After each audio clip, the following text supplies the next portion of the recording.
السلام علیکم جی، welcome to another video. تو آج کی ویڈیو میں جی بہت ہی پیاری اور خوبصورت سی عورتوں کے بارے میں اسپیشل جو ہم لوگ گھروں میں یہ بحث چلتی ہے جب بھی آج کل بچیوں کی شادی ہوتی ہے تو ان کے ساس سسر کہتے ہیں جی کہ یہ ہم سے چھپ کے لوگوں میں غلہ تقسیم کرتی ہے، کھانا وغیرہ دے دیتی ہے، جو بھی دیتی ہے، کپڑے جو ایکسٹرا ہوتے ہیں وہ سب کچھ دیتی ہے۔ تو اس کے بارے میں یہ جو حدیث ہے یہ بالکل واضح آپ کو بتاتی ہے کہ اس کے بارے میں نبی پاک صلی اللہ علیہ وسلم نے کیا فرمایا ہے۔ یہ اگر ہر گھر میں ساس اور بہو اس کو سمجھ لیں اسپیشلی تو ان کو پتہ چلے گا کہ ہر گھر میں جو یہ معاملات ہو رہے ہیں یہ نہیں ہوں گے۔ اسی وجہ سے گھر والوں کا اور ساس اور بہو میں آپس میں اختلاف ہوتا ہے، لوگ گٹھے نہیں رہ سکتے۔ جو ہوتے ہیں مرد ہوتے ہیں وہ اپنے ماں باپ کی، کیونکہ ان کی ذمہ داری ہوتی ہے ان کے ماں باپ، تو وہ بڑے پریشان ہوتے ہیں۔ تو ان چھوٹی چھوٹی باتوں کو بھی اگر ہم نبی پاک صلی اللہ علیہ وسلم کی اس بات حدیثوں کو پڑھنا شروع کر دیں تو یہ کتنی چھوٹی چھوٹی باتیں ہیں، جس کی چھوٹی سی بات بہت بڑا دل میں جو ہے نا بغض اور کینہ ڈالنے کے جو کام چل رہا ہے ان باتوں کو لے کے۔ اس کے بارے میں بھی نبی پاک صلی اللہ علیہ وسلم نے فرمایا، اور سبحان اللہ، نبی پاک صلی اللہ علیہ وسلم پہ جان قربان، مال قربان، اولاد قربان، اتنی خوبصورت اور پیاری بات نبی کریم صلی اللہ علیہ وسلم نے فرمایا کہ جب عورت اپنے گھر کا کھانا، غلہ وغیرہ بھی باقاعدہ اس کے ساتھ انہوں نے کہا ہوا، کھانے سے مطلب یہ کچھ بھی ہے، اپنے گھر کا کھانا ضروری نہیں ہے غلہ، یعنی کہ آپ کے گھر میں کچھ بھی کھانے کو ہے، دودھ ہے، ایوری تھنگ، کھانے میں ہی سب کچھ آ جاتا ہے، جو رزق ہے۔ جو عورت اپنے گھر کا کھانا بشرطے کہ گھر بگاڑنے، یعنی کہ اس کی یہ نیت نہ ہو کہ میں یہ سارا دے دیتی ہوں، ساس بھوکھی رہ جائے گی، نند بھوکھی رہ جائے گی، گھر والا بھوکھا رہ جائے، کوئی بات نہیں۔ تو یعنی گھر بگاڑنے، یعنی کہ ضد سے، نفرت سے، بغض سے، عداوت سے وہ سب نہ کرے، بلکہ خرچ کرے تو اس خرچ کا کرنے کا یعنی کہ نیت نہ ہو، ٹھیک ہے، اور اس کو خرچ کر دے، یعنی کسی کو دے دے، کسی کو کھلا دے، کسی کو کھلا دے، کسی اور پہ خرچ کر دے، کوئی مانگنے والا آ جاتا ہے اس کو دے دے، ہمسایوں میں سے کوئی غریب لوگ ہیں ان کو دے دے۔ تو کہتے ہیں تو اس خرچ کرنے کا اس کو ثواب ملتا ہے۔ یہاں پہ یہ حالت ہے کہ جب ہم لوگ ادھر گھر میں کوئی بیوی بیٹی یا کوئی کھانا دے دے، کسی کو کچھ رزق دے دے، تو ہم کہتے ہیں کہ یہ ہمارے گھر کی تباہی کر دی، اس نے وہ دے دیا۔ ایک بات یاد رکھیں، عورت کے گھر کے ذمہ جو ہے نا گھر ہوتا ہے، ٹھیک ہے، وہ اس کو پتہ آتا ہے کہ کون سی چیز تھوڑی فالتو ہے، میرے گھر والا بھائی باپ لے آئیں گے تو میں اس سے گھر چلا لوں گی، اور جو تھوڑا بہت بچے گا تو وہ آگے ظاہری سی بات ہے وہ دے دیتی ہے، تو اس کو پتہ ہوتا ہے کہ کتنا بچ جاتا ہے، اتنا وہ تقسیم کرتی ہے۔ تو ہم کیا کہتے ہیں کہ اس نے اپنے گھر کا نہیں سوچا، اس نے سارا کچھ دے کے اپنا گھر ہمیشہ خالی رکھتی ہے۔ تو کہتے ہیں کہ اس سے یہ خرچ کرنے کا ثواب ملتا ہے، اس کے شوہر کو کمانے کا، یعنی کہ جو اس کا شوہر obviously وہ جو چیزیں آئی ہیں، جو کھانے پینے کی چیزیں ہیں، جو رزق ہے، وہ شوہر یا باپ اور بھائی نے اس کا کمایا تو گھر لایا نا، تو ان سب کو اس کے کمانے کا ثواب ملے گا۔ اور خزانچی کو بھی، یعنی کہ وہ پیسے وغیرہ لا کے جس کے پاس وہ رکھواتے ہیں، ٹھیک ہے، جس کے پاس وہ پیسہ پڑا ہوتا ہے، جو جس سے یہ ماہانہ جو راشن یا جو چیزیں لائی جاتی ہیں، تو کہتے ہیں تو اس کے شوہر کا کمانے، اور خزانچی کو بھی، یعنی کہ جس نے اس کا سنبھال کے رکھا ہوتا ہے اس کو بھی اس چیز کا ثواب ملتا ہے۔ اور مزے کی بات یہ ہے کہ یہ نہیں ہے کہ اگر اس کے شوہر کو ثواب ملے گا تو اس کے خزانچی کو تھوڑا کم مل جائے گا، یا جس نے دیا اس کو زیادہ سب سے ملے، نہیں، ایک کا ثواب دوسرے کے ثواب کو کم نہیں کرتا، یعنی کہ ایک بندے کا ثواب دوسرے ثواب کو یہ نہیں ہے کہ اس کا کم ہو جائے گا، برابر ہی ہوگا جتنا اس کے ہوگا۔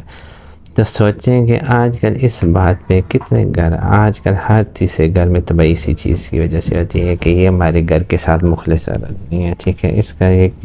جب سے آئی ہمارے گھر میں چیزوں کی کمی ہونا شروع ہو گئی ہے، جبکہ دیکھیں نبی پاک صلی اللہ علیہ وسلم کیا فرما رہے ہیں کہ اس کی نیت پہ ہے۔ آپ اندازہ کریں کہ یہ بات تو اس کی نیت پہ ہے کہ اگر اس کی نیت صاف ہو، ٹھیک ہے، گھر بگاڑنے والی نیت، یعنی گھر میں کسی کو نقصان دینے کی نیت نہ ہو، یا اپنے گھر کا نقصان اس نے نہ سوچا ہو، تو میرا نہیں خیال کہ کم عقلی عورت ہوگی جو اپنے گھر کا نقصان سوچتی ہوگی۔ تو خیر وہ جب اس میں سے کچھ نہ کچھ اگر بچتا ہو، اس کے اس طرح کا ہو تو وہ دے دے، تو کیا ہوگا، اس کو خرچ کرنے کا ثواب ملے گا۔ تو آپ سوچیں اس کا شوہر کمائے گا، اس کو کمانے کا ثواب ملے گا، یعنی اس کا باپ کما رہا ہے، اس کا بھائی کا، اس کے باپ کو بھی ملے گا، اس کے بھائی کو بھی ملے گا۔ اور فرض کرو وہ لا کے اس کی ساس کو دے رہے ہیں، تو ساس نے رکھا، اس نے سودا سلف منگوایا، سارا سامان منگوایا، تو وہ خزانچی ہوگی اور ان کو بھی ثواب ملے گا۔ اور وہ بھی یہ بھی فرما رہے ہیں کہ ایک بندے کا ثواب دوسرے بندے کے ثواب سے کم نہیں ہوگا۔ تو دیکھیں یہ کتنی پیاری اور خوبصورت سی حدیث ہے، یعنی کہ آپ خود سوچیں کہ اس حدیث میں کتنی تفصیل سے نبی پاک صلی اللہ علیہ وسلم نے فرمایا کہ ہمارے پاس اس انکار کی گنجائش ہے، کیا ہمیں ان باتوں پہ عورتوں کو نکالنا چاہیے، ان کے بارے میں بدگمانی کرنی چاہیے، ان کا برا بھلا کرنا چاہیے؟ بالکل بھی نہیں۔ اگر ہم یہ حدیث پڑھنے سمجھنے اور اس کو لوگوں تک پہنچا دیں، اور جتنے زیادہ لوگ اس کو سنیں گے، اگر وہ اصلاح کر لیتے ہیں کہ اس میں آدھے بھی اصلاح کر لیں، آپ سوچیں کہ آپ کو کتنا ثواب ملے گا۔ تو یہ جو پیاری سی حدیث ہے یہ لازمی سے لوگوں کو بتائیں، کیونکہ یہ ہماری روزمرہ روٹین کی حدیث ہے۔ یہ آپ کو پتہ ہے عورتوں کی شادی ہوتی ہے، بچیوں کی شادی ہوتی ہے، وہ نئی نئی آتی ہیں گھر میں، وہ اپنے گھر کے مطابق کے لیے ہوتی ہیں، جو ان کے پاس تھوڑی گنجائش ہوتی ہے وہ اس کے مطابق بانٹنے کی یقین رکھتی ہیں، کیونکہ وہ کہتے ہیں کہ ہم دیں گے تو ہمیں آئے گا۔ تو بجائے ہمیں ان کی حوصلہ افزائی کرنے کے، الٹا ہم ان پہ کہتے ہیں کہ یہ اس طرح کے گھر بگاڑنے کے، گھر توڑنے کے چکر میں اپنے چاہتی ہے ہمارا نقصان ہو، جبکہ ایک عورت جب وہ یہ گھر بنانے کے لیے یا ویسے وہ اپنا گھر سب کچھ چھوڑ چھاڑ کے آئی ہوتی ہے، تو اس کی نیت کبھی بھی ہرگز یہ نہیں ہوتی کہ گھر بگاڑے، اس کی کوشش یہی ہوتی ہے کہ گھر کو بچا کے چلے، اگر اس میں سے کچھ دے گی تو اس میں برکت پڑے گی، ہمارے گھر اور رزق آئے گا۔ تو یہ ہر عورت کی خواہش ہوتی ہے، لیکن کیا ہے کہ اس کو سمجھتا کوئی بھی نہیں ہے۔ تو اس کے نہ سمجھنے کا نتیجہ یہ ہوتا ہے کہ جب پورا گھر اس کے خلاف ہو جاتا ہے، گھر والا بھی کہتا ہے کہ میں اتنی چیزیں لاتا ہوں لیکن کھڑی نہیں ہوتی، کہ یہ مہینہ نہیں گزرا ہمارا، میں اتنا کماتا ہوں، یہ ہو گیا وہ ہو گیا، کیوں نہیں گزرا؟ تو وہ پھر کیا ہوتا ہے کہ وہ پھر اس میں بدگمانی پیدا ہو جاتی ہے، اور بھی ان چیزوں میں عیب نظر آنا شروع ہو جاتے ہیں، جو اس میں ہو سکتا ہے اس کی نیت اچھی ہو،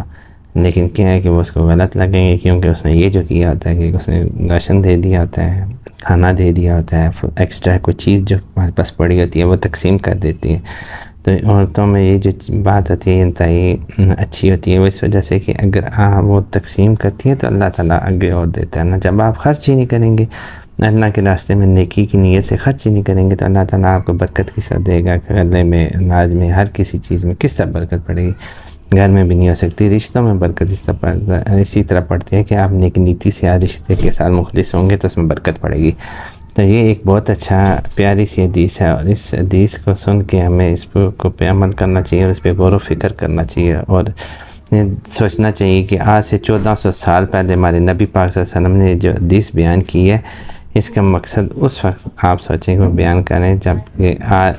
سارے معاملات کا تعلق ہمارے آج کل کے حالات کے ساتھ ہے۔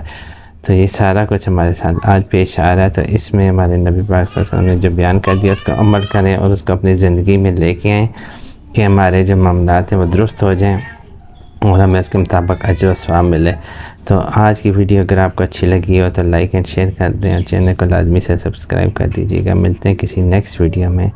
اللہ حافظ۔ اور یہ آپ سے حدیث شیئر کرنے کا یہ مقصد نہیں ہوتا کہ میں آپ کو پھر سے بتا رہا ہوں کہ بہت بڑا عالم ہو یا اس طرح کی بات ہے، یہ صرف شیئر کرنے کا مقصد یہ ہوتا ہے کہ آپ کی